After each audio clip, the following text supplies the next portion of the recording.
Hi friends, அனைவருக்கும் வணக்கம். இன்றைய ஹெல்த் டிப்ஸில் நம்ம காணுவது பார்த்திங்கன்னா, இந்த வாழை மரத்தில் லாஸ்ட் கீழே மரத்தை வெட்டின பின்னாடி இதில் வந்து ஒரு குழி மாரி நம்ம போட்டு அதில் ஜீரகம், பனக்கற்கண்டு, மிளகு இதெல்லாம் போட்டு அதில் ஓடுற தண்ணியை நம்ம வடிகட்டி நம்ம அதன் பிறகு குடிச்சிட்டு வந்தாங்கன்னா காலையில் வெறும் வயிற்றில் உடம்புல உள்ள அந்த கொழுப்பு கட்டி, உப்பு கட்டி, பெண்களுக்கு கருப்பு பையில் கட்டியிருக்கோம், ஆண்களுக்கு கிட்னியில் மற்றும் தோல் மேலே ஏதாச்சும் கட்டிகள் இருந்தால் கூட அது சற்றுன்னு கரைச்சி வெளியேற்றக்கூடியது இந்த வாழை தண்டு லாஸ்ட் எண்டில் உள்ள ஜூஸ். ஓகேங்களா? அதுக்கு இப்போ நம்ம இதில் வந்து ஒரு குழி மாரி நம்ம போட்டு எடுத்துடலாம். நம்ம எல்லாமே போட்டு ஊற வைக்கலாம்.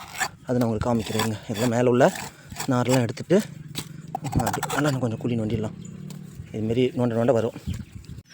நல்லா பாருங்கள், ஒரு கரண்டி நம்ம முழுற அளவுக்கு நல்லா ஆழமாக குழி நோண்டியாச்சு. இதில் பாருங்கள், அப்படியே ஊற ஆரம்பிக்குது பாருங்கள், ரெட் கலரில். ஃபஸ்ட்டு தண்ணி வந்து ரொம்ப காப்பி கலரில் இதுமாரி வரும். அதை எடுத்து ஊற்றிடணும். இது வந்து திரடாத மரம், காய் விடாத முன்னாடி முருங்கை மரம் போட்டு அழுத்தி உடச்சி வச்சு அந்த மரம் கொஞ்சம் ஃப்ரெஷ்ஷாக இருக்குது பாருங்கள். இது வந்து வாழைத்தார் வெட்டின மரம், கொஞ்சம் காரில் இதில் அதிகமாக இருக்கும். ஃப்ரெண்ட்ஸ், நம்ம ஃபஸ்ட்டு தண்ணி எடுத்து கீழே ஊற்றிடலாம். இதில் பாருங்கள் நல்லா ஊறி இருக்குது. இது கொஞ்சம் நல்லா மண்ணெல்லாம் விழுந்துருச்சு கோழி தள்ளி. இது வந்து கொஞ்சம் காரலாக இருக்கும். இந்த தண்ணி கொஞ்சம் தெளிவாக இருக்குது. அதனால் இதில் நம்ம பயன்படுத்திக்கலாம். ஃபஸ்ட்டெல்லாம் சுத்தம் பண்ணிக்கலாம். கொஞ்சம் மேலே இருக்கிறத மண் மறுபடியும் விழுந்துடலாம் பார்க்க. இதை வந்து எடுத்து ஊற்றிடலாம். ஓகேங்களா? அந்த காரில் தண்ணியை எடுத்து நம்ம இதிலே கூட ஊற்றிக்கலாம். இது வந்து இதில் நம்ம பயன்படுத்த வேண்டாம். எவ்வளோ தண்ணி பாருங்கள் வந்திருக்குது. ஓகேங்களா? இதை கொஞ்சம் நல்லா சுரண்டி எடுத்து ஊற்றிடலாம்.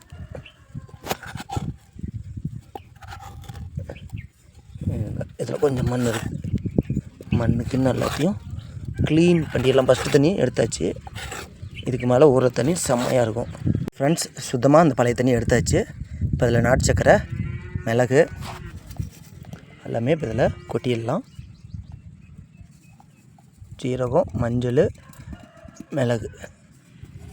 ஓகே, இப்போ இதில் தண்ணி வந்து ஊறும். பனங்கற்கண்டு இருந்தால் பனங்கற்கண்டு போட்டுக்குங்க. நம்ம வந்து நாட்டு சக்கரை போட்டுட்டோங்க. இப்போ வந்து ஒரு பாத்திரத்தை வந்து நம்ம இதில் வச்சு மண் மறுபடி விழுவாமல், காற்று எதுவும் கோழி தள்ளாமல் இப்படி வச்சு மூடிடலாம். என்னாச்சும் ஒரு பாத்திரத்தை வச்சு மூடிடுங்க, இல்லை ஒரு துணி வச்சு கூட கட்டிடுங்க. இப்போ நம்ம இது போய் இது கரண்டி கழுவிடலாம். அடுத்த டைம் வரும்போது நீட்டாக எடுத்து குடிக்கலாம் தண்ணியை. ஓகே ஃப்ரெண்ட்ஸ், இப்போ நம்ம 3 மணி நேரம் ஆயிடுச்சு. இப்போ போய் அதை எடுத்து பார்த்து நம்ம வடிகட்டி சாப்பிட்டு பார்க்கலாம். அங்கே போட்டு வெட்டி வச்சு காமிச்சிருக்கிறேன். 3 மணி நேரத்துக்கு பார்த்திங்கன்னா நல்லாவே ஊறிடுச்சு. இப்போ நம்ம இதை வந்து எடுத்து வடிகட்டலாம். ஓகே, இப்போ வந்து நம்ம இதை எடுத்து வடிகட்டலாம். கொஞ்சம் துவர்ப்பாக இருக்கும். நான் மஞ்சள் அதிகம் போட்டுவிட்டேன், கசப்பாக இருக்கும். கொஞ்சம் மஞ்சள் வந்து லைட்டாக கசக்கும். நம்ம இதை வடிக்கலாம். சீரகம் நல்லா ஊறிடுச்சு. ஓகே, பனக்கற்கண்டு போட்டுக்குங்க, கொஞ்சம் நல்லா டேஸ்ட்டாக இருக்கும். இல்லைன்னா தேன் இருந்தால் கூட தேன் விட்டுக்கலாம். நீங்கள் அதிலே போட்டு ஊறுனா நல்லாயிருக்கும். நீட்டாக அந்த மஞ்சள் போட்டதுக்கு அப்படியே இருக்குது மஞ்சள்.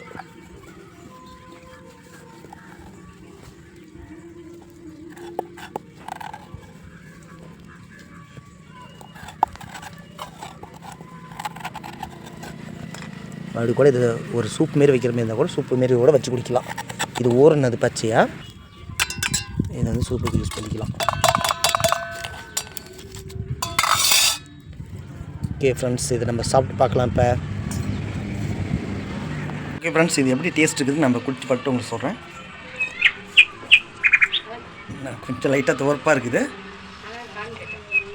நல்லா இருக்குது. நாட்டு சக்கரை போட்டுருக்காங்க. உனக்கு சளி பிடிச்சிக்கோ, வேணுமா?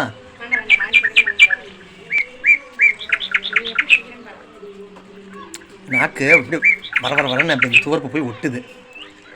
மஞ்சள் கொஞ்சம் தூக்கலாக போட்டேன், கொஞ்சம் கசக்குது.